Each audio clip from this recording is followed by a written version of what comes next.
just taking a break from my soul soothing hike to come on and say a few words about a friend of mine. He is attempting to be the first person to bike across Canada with schizophrenia. Now, he biked across Canada 30 years ago prior to becoming ill, and he did it in a group. And everything was organized and everything was planned, and he basically just needed to get on his bike in the morning and get to the next destination, and everything was taken care of. Now, this time around, he's doing it alone, and he's has to plan where he's going. So he has to like plan the whole thing out and organize it, and along the way he's hoping to do some talks. And the reason why he wants to do it this time alone, or not necessarily alone, he would have company if there's some people out there watching that are in Canada that want to join him. He would definitely be happy to have some participants along the way.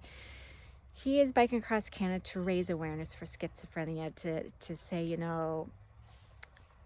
mental illness is not a death sentence, and that even though there's challenges and barriers, you can slowly move forward. And that's exactly what Matthew is doing. And it's probably within the last 8 years that he's seen some advancements or progression, and being able to do, I'm going to quotate normal things, but things that he was able to do prior to becoming ill. And for him, things like multitasking or productivity or organizing and trying to, or even in publics, like being in around many people, can be challenging for him. But he is doing better than what he was, because what took him to be able to get in a car to drive to St. John or Halifax, he can do that now. And so he feels that biking across Canada, he can do that. And so that's why I was coming on here, because when I think of Matthew and the hurdles that he has to overcome, but it wasn't that, it's just that he hasn't given up. And he's talked about doing this bike ride for many years now, and that thought and those hopes and dreams that he's talking about, he's going to do it, and he's not letting anything stop him.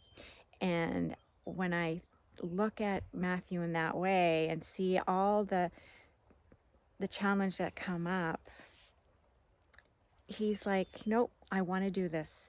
I'm just, it's been on my mind. It's been something I've been wanting to do for a few years, and I'm just going to do it.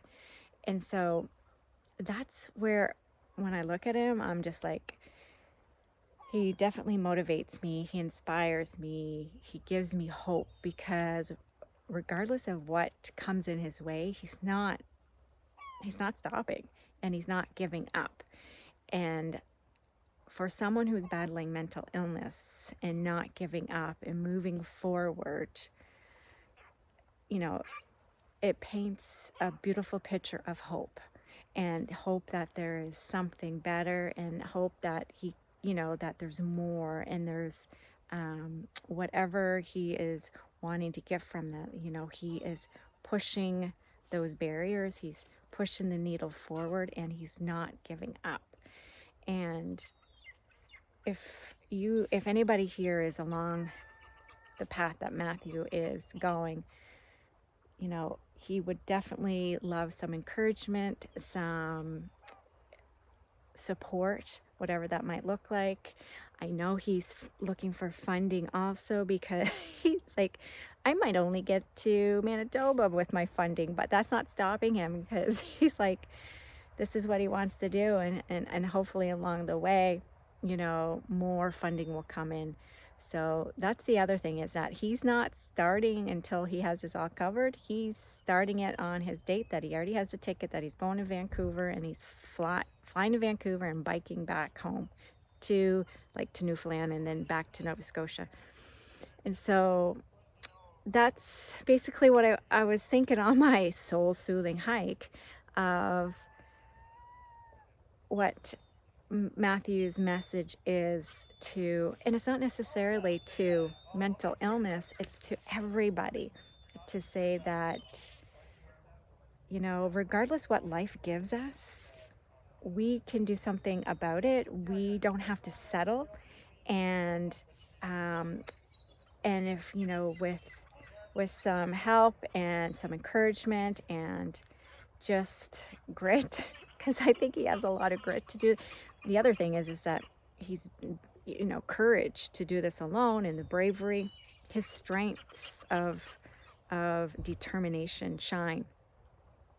And so if there's anything you guys would want to do or share my story, that would be great, because the more people that know about Matthew's story now, oh my goodness, know what he's doing and trying to be the first person to bike across Canada with schizophrenia, I think the message gets louder, right? Is this that, right? You don't have to be afraid of people with schizophrenia, and that it's not a death sentence. And that's what Matthew's trying to prove and try to create awareness around. So I want to thank you for listening to my discussion, and I think I'll get back to the rest of my soul-soothing hike. And thank you. Have a good night.